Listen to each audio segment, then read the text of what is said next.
চুরি করতে গিয়ে কি ধরা পড়লাম? সেটা জানতে হলে পুরো ভিডিওটা দেখো। তো হ্যাঁ, আজকে গিয়েছিলাম আমি স্কুলে। তো স্কুল থেকে আসার সময় আমাদের এখানকার পৌরসভায় অনেক ধরনের অনেক ভ্যারাইটির বাগান বিলাস আছে। তো তার মধ্যে আমার এটা চোখে পড়লো, যেহেতু আমি আজকে একটু পৌরসভায় গিয়েছিলাম।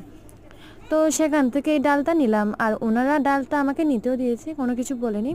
তো এটা একটা আলাদা ভ্যারাইটি, সবাই মনে করবে এটা পিঙ্ক কালার, আসলে না, এটা পার্পল কালারের একটা ভ্যারাইটি। ভিডিওতে তোমরা নাও বুঝতে পারো। তো আমি কাটিংটা এনে পানিতে রেখে দিয়েছিলাম, এখন এটা সুন্দরভাবে সাইজলি কেটে নিয়েছি। এখানে আমি একটা কাটিং থেকে, তোমরাই দেখেছো, এটা ছোট্ট কাটিং থেকে 3টা কাটিং বের করেছি। যেহেতু সব সময় একটা কাটিং থেকে ছাড়া হবে সেটার গ্যারান্টি খুব কম। যদি 3টা কাটিং একসাথে বসাই তাহলে একটা না একটা হয়ে যাবে।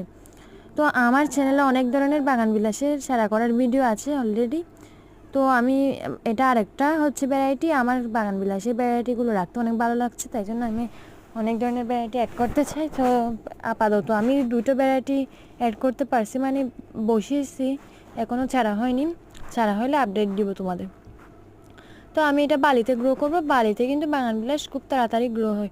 তোমরা চাইলে আবার মাটিতেও গ্রো করতে পারো, এটা অপশনাল, যে কোনো একটাতে গ্রো করতে পারলেই হয়েছে। তো আমি পুরো কাপটিতে বালি ভর্তি করে নিয়েছি। দেখো, পাতা একটা ময়লা থাকলে হবে না।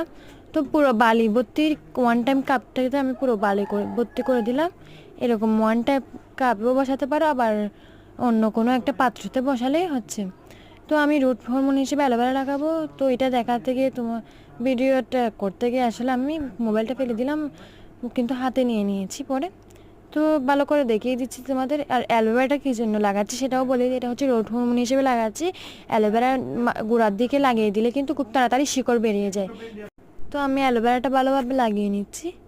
এবার বালিতে পানি দিয়ে দিও ভালোভাবে, পানিগুলো যাতে নিচ অবধি চলে যায়। আর পানি আগে দিতে হবে, না হলে হচ্ছে অ্যালোভেরা যেটা লাগিয়েছি সেটা। তো আমি পানি দিয়ে দিচ্ছি, পুরো পানিগুলো যাতে নিচ অবধি চলে যায় সেটার জন্য অপেক্ষা করতে হবে কিছুক্ষণ। তো কিছুক্ষণ অপেক্ষা করছি।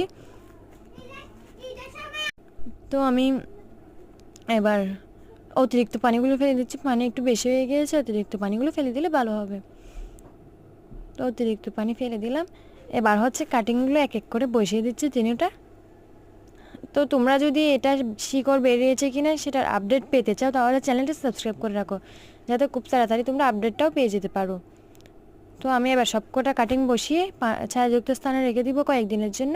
তারপর শিকড় বেরোলে আমি আমার চ্যানেলে আপলোড করে দিব। তাই তোমরা চ্যানেলটা সাবস্ক্রাইব করে রাখা, যাতে আমার ভিডিওটা খুব তাড়াতাড়ি পেয়ে যাও। ওকে, বাই।